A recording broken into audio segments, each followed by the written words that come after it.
স্বাগতম আপনাকে আজকের ভিডিওতে। আজকে থেকে আপনার ফাইল ট্রান্সফার করতে কোনো কেবল লাগবে না। আপনি ফোন থেকে সরাসরি ল্যাপটপে এবং ল্যাপটপ থেকে সরাসরি ফোনে আপনি ফাইল ট্রান্সফার করতে পারবেন, একেবারে ঝামেলা ছাড়া, কোনো প্রকার অ্যাডও আসবে না। তো এক্ষেত্রে আপনি প্লে স্টোরে চলে যাবেন। প্লে স্টোরে গিয়ে আপনি সার্চ বারে যাবেন, এরপরে আপনি লিখবেন wifi FTP server. Wifi FTP server লেখার পরে এই যে অ্যাপটা চলে আসছে, লোগোটা একটু ভালো করে দেখেন, এই যে অ্যাপটা চলে আসছে, এটা আপনি ইনস্টল করে দিবেন। আমার যেহেতু ইনস্টল করা আছে সেজন্য আমি ওপেনে দিচ্ছি। ওপেনে দেওয়ার পরে এরকম একটা উইন্ডো চলে আসবে। এই উইন্ডো যখন চলে আসবে তখন এখান থেকে আপনাকে স্টার্ট দিতে হবে।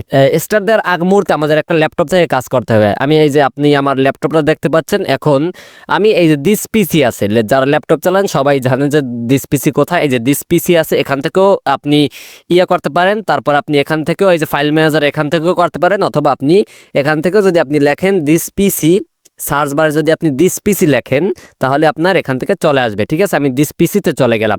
দিস পিসিতে চলে আসার পরে এই যে এখান থেকে দেখেন নেটওয়ার্ক লোকেশন, দিস পিসিতে আসার পরে যদি আপনার এরকম কিছু আসে, হ্যাঁ, দিস পিসিতে যাওয়ার পরে যদি আপনার এরকম কিছু আসে তাহলে এখান থেকে আপনি চলে যাবেন এই যে দিস পিসিতে চলে যাবেন। দিস পিসিতে চলে যাওয়ার পরে আপনার এই যে নেটওয়ার্ক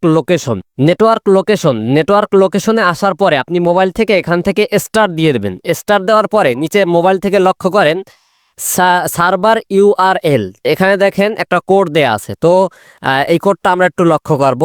একটু আমরা ল্যাপটপে চলে যাই। ল্যাপটপে গিয়ে নেটওয়ার্ক লোকেশন, এখানে রাইট ক্লিক করবেন। রাইট ক্লিক করে অ্যাড এ নেটওয়ার্ক লোকেশন এখানে ক্লিক করবেন। ক্লিক করার পরে আপনি নেক্সট করবেন। নেক্সট করার পরে আপনি আবার নেক্সট করবেন। তারপর এখান থেকে আপনাকে টাইপ করতে হবে, এখান থেকে আপনাকে লিখতে হবে যে এফটিপি।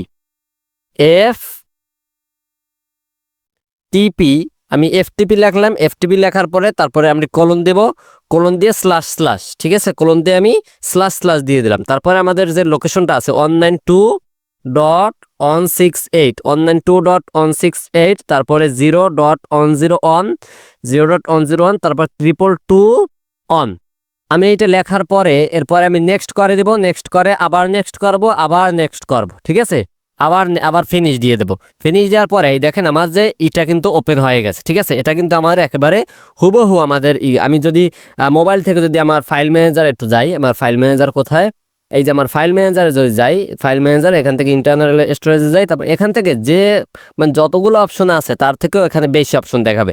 ঠিক আছে, তো এখন যদি আমি কি করি, একটা ফাইল যদি আমি করি যে আমার ল্যাপটপ থেকে যদি এই যে ল্যাপটপের ভিতরে যে আমার এই যে ফাইলটা আছে সেটা হচ্ছে গিয়া এটা এই যে আর্তুগ্রুলের একটা পিক আছে, এই পিকটা আমি মোবাইলে কিভাবে নেব। তো এটার জন্য আমি এখান থেকে যদি ড্র্যাগ করে আইনে মোবাইল ভিতরে সাইডে দিই তাহলে কিন্তু আমাদের মোবাইলে এটার ভিতরে চলে আসবে। ঠিক আছে, আমি যদি মোবাইলের গ্যালারিতে চলে যাই, গ্যালারিতে গিয়ে এই যে দেখেন আমার পিকটা কিন্তু চলে আসছে। ঠিক আছে, তারপর পিকটা কিন্তু চলে আসছে। তো এভাবে করে আপনি করতে পারবেন কোনো কেবল ছাড়াই, একবার খুব হাই স্পিড। আমি অনেক চেক করছি এবং আমার দীর্ঘদিনের অভিজ্ঞতা আছে এটা চালানোর। খুবই হাই স্পিডে আপনি ফাইল ট্রান্সফার করতে পারবেন। মানে আদার যতগুলো অ্যাপ আছে, শেয়ার ইট ম্যারিট যত কিছু বলেন, সব থেকে আপনি ভালোভাবে ফাইল ট্রান্সফার করতে পারবেন। ঠিক আছে, আমি লাস্টে একটা সিক্রেট বলে দিই, সেটা হচ্ছে গিয়া আপনি আপনার মোবাইল এবং আপনার পিসি অথবা ল্যাপটপ অথবা কম্পিউটার মানে এক ওয়াইফের আন্ডারে থাকতে হবে। ঠিক আছে, মোবাইল থেকে যদি দেন তাহলে হটস্পট দিয়ে নেবেন, মানে এক ওয়াইফের আন্ডারে থাকতে হবে। ঠিক আছে, তো ভালো থাকুন, সুস্থ থাকুন, আল্লাহ হাফেজ।